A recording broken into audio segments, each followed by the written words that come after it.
বন্ধুরা, দুটো জবা গাছ আমি রিপোর্টিং করেছিলাম। তো আমার কিছু ভুলের জন্য গাছটা একটু বেশি শখে চলে গেছে। গাছটার বেশি আমি পুরো ম্যাক্সিমাম মাটিটাকে আমি আউট করে দিয়েছিলাম, যে কারণে বন্ধুরা এই গাছটা একটা, আর এই একটা গাছ।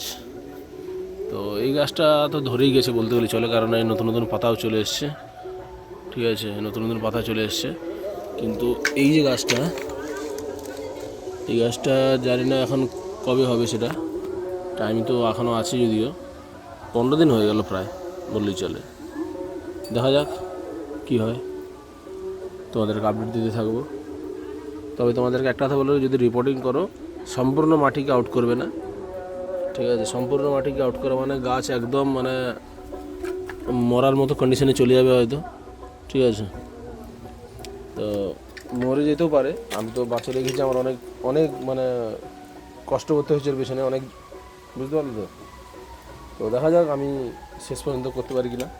আশা করি এটাও বেঁচে যাবে, কারণ এর একদম দেখতে পাচ্ছ, আশা করি আগের দিকে ছোটো ছোটো পাতা বেরিয়েছে। এই পাতাগুলো সব আউট হয়ে যাবে, এই পাতাগুলো কিছু থাকবে না। দেখা যাক। তবে যখনই রিপোর্টিং করবে, সারাদিনে 3 বার কমসে কম তোমাকে জলে স্প্রে করতে হবে। ঠিক আছে, তো সেগুলো যেন মাথায় মনে থাকে। আর জলটা গোড়ায় কম দেবে। আমি তো সেই ফার্স্ট টাইম জল দিয়েছিলাম, তারপর থেকে আর জলই আর দেইনি গোড়ায়। দেখো রেজাল্ট। আরও আমার তো মনে হচ্ছে কাছাকাছি 1 সপ্তাহ টাইম লেগে যাবে আরও ফুললি রিকভার হতে। দেখা যাক কি, তোমাদেরকে আপডেট দিতে থাকবো, দেখতে থাকো।